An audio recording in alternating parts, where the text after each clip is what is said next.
अस्सलाम वालेकुम नाज़रीन, आप देख रहे हैं जेकरली न्यूज़ अपने मेज़बान इशरत अली के साथ। आइए नजर डालते हैं आज की खास खबर पर। जिला डोडा के तहसील चराला पंचायत के सरगर रोड बर्फबारी से बंद, लोगों को काफ़ी मुश्किलात का सामना करना पड़ रहा है। अजीत चैन ने जेकरली न्यूज़ से बात करते हुए कहा कि रोड बंद होने के कारण कई मुश्किलात का सामना करना पड़ रहा है, मगर अफसोस की बात है कि अभी तक इस रोड पर जेसीबी मशीन नहीं लगाई गई, जिसके कारण यहाँ के लोग सफ़र हो रहे हैं। उन्होंने ज़िली इंतज़ामिया से अपील की है कि फौरी तौर पर इस रोड को बहाल किया जाए ताकि होने वाली मज़ीद परेशानी से लोगों को राहत मिल सके। आइए देखते हैं चराला से हमारे नुमाइंदे खलीक अंजुम की ये खास रिपोर्ट।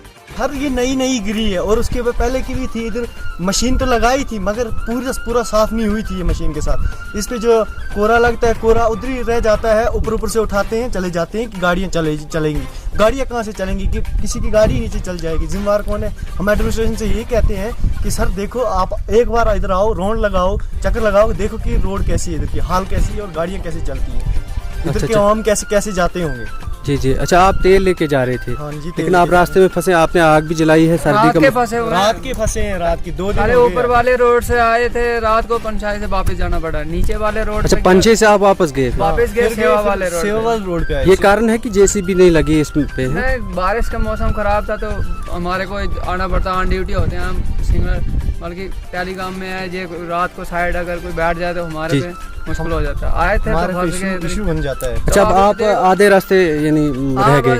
अब इधर तक पहुंचे, चलो इतना ही काफी है, अब वापिस है आधे रास्ते तक चली है। अब आपने उनको कॉल की जिनका बताया? कॉल की, आ रहे हैं। अच्छा, वो घोड़े लेके आ रहे हैं? घोड़े लेके इधर से। अच्छा, आप पूरी साइड पे नहीं पहुंचे? नहीं, अब रिक्शा ना आगे नीचे जाएंगे, कहीं रास्ता खराब है, गाड़ी वापस चढ़े ना चढ़े। अभी पीछे से भी हम आए हैं 2 किलोमीटर से, वाली जहाँ पे बिल्कुल भी कोई गाड़ी गई आगे पीछे नहीं। जी, चलो थैंक यू सर जेकेआरली न्यूज़ में बात करने के लिए।